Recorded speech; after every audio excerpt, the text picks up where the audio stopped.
qu'en France, c'est pas marginal du tout. C'est un phénomène très important. Alors moi, j'ai vécu dans deux métiers, principalement la politique et la fonction publique, où ça joue un rôle très important. Je dois vous dire, par exemple, alors c'est toujours très difficile, évidemment, de savoir exactement ce qu'il en est, parce qu'il y a quand même le secret maçonnique, même si c'est un petit peu ouvert aujourd'hui. Mais par exemple, j'ai cité un cas, alors là, je vais vous citer deux anecdotes très concrètes que j'ai vécues. La première, c'est quand j'étais inspecteur général au ministère de l'Intérieur. À un moment, il fallait choisir un nouveau chef de corps, un nouveau chef d'inspection générale.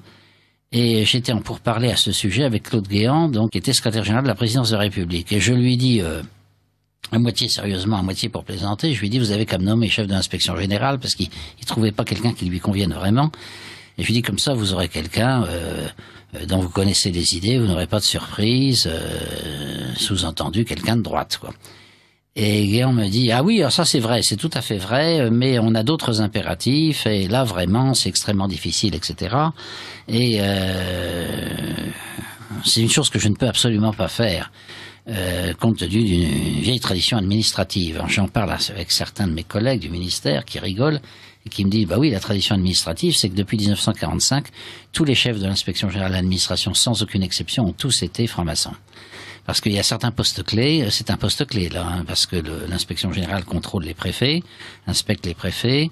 Le chef de l'inspection générale est souvent chargé de mission, on peut dire secrète, oui, sur certains sujets. Et donc il faut vraiment quelqu'un de confiance. Et bon, bah, j'ai appris que moi je serais jamais chef d'inspection générale parce que j'avais pas la chance d'appartenir à la confrérie. Ça, c'est une première anecdote. Une deuxième anecdote que je vais citer qui vient de la vie politique. Enfin, c'est des trucs vécus, ça, je peux dire. Donc, on sort du domaine simplement de la rumeur. Bon. J'étais donc député à Calais, pour le RPR à l'époque. Et je décide de changer de parti politique et de partir au Front National.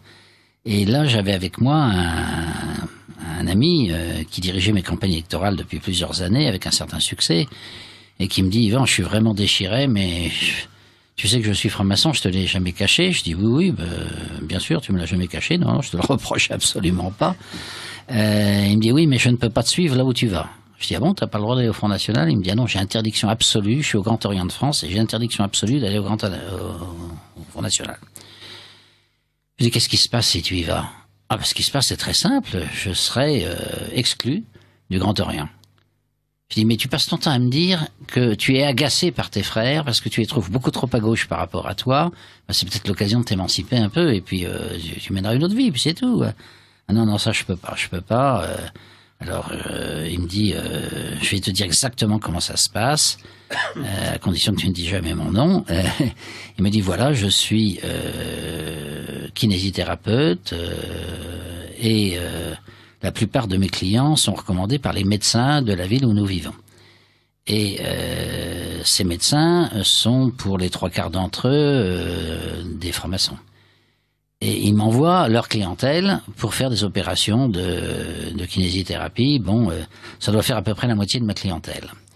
Si je quitte avec pertes et fracas le Grand Orient de France, par exemple en partant au Front National, il y aura une directive qui sera donnée à tous mes frères de ne jamais m'aider professionnellement et de ne jamais m'envoyer de clients. Alors dans ces conditions-là, moi je perds la moitié de ma clientèle. Si je perds la moitié de ma clientèle, je suis ruiné pour une raison très simple, c'est que pour mettre en place mon cabinet de kinésithérapeute, j'ai dû faire des gros emprunts, parce qu'il y a des tas de machines à acheter. Bon, j'avais pas de capital au départ, donc j'ai dû emprunter. Je rembourse petit à petit ces emprunts grâce à une clientèle qui est bien pourvue. Mais si je perds la moitié de mes clients, là, je perds la moitié de mes revenus, évidemment. Et à ce moment-là, je ne peux plus rembourser les emprunts. Donc, je suis mis en faillite. Je suis vraiment ruiné. Et c'est parce que je serais ruiné en raison des pressions des francs-maçons que je ne peux pas quitter la maçonnerie. Alors, évidemment, il m'a dit ça sous le sceau de l'amitié, bien sûr, et c'est quelque chose qui était confidentiel, mais enfin ça montre, si vous voulez, une chose qu'on dit souvent, c'est que la maçonnerie, si vous y entrez, vous serez aidé dans toutes sortes de domaines, parce que si vous avez besoin d'une aide quelconque, vous vous adressez à des frères, il y a des annuaires, etc., en disant, est-ce que je suis maçon comme vous, est-ce que vous pouvez pas m'aider? Bon. Mais la contrepartie, c'est que vous êtes obligé d'obéir. Et si vous n'obéissez pas à une certaine discipline, par exemple en allant au Front National, bon ben là, vous risquez d'être détruit professionnellement. Vous ne serez pas détruit physiquement, bien sûr, faut pas exagérer. Mais professionnellement, oui, ça c'est certain. Alors ça, c'est des choses que j'ai vécues.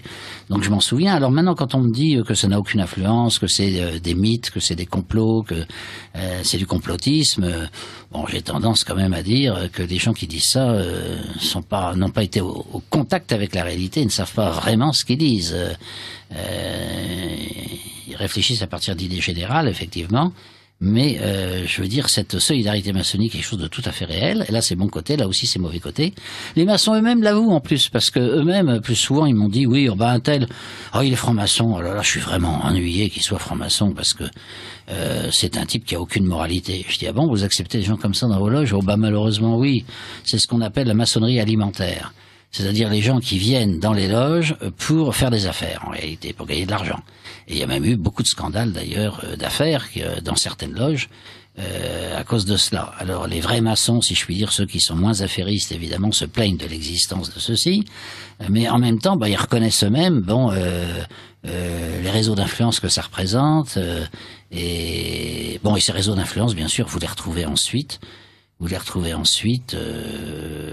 dans la politique.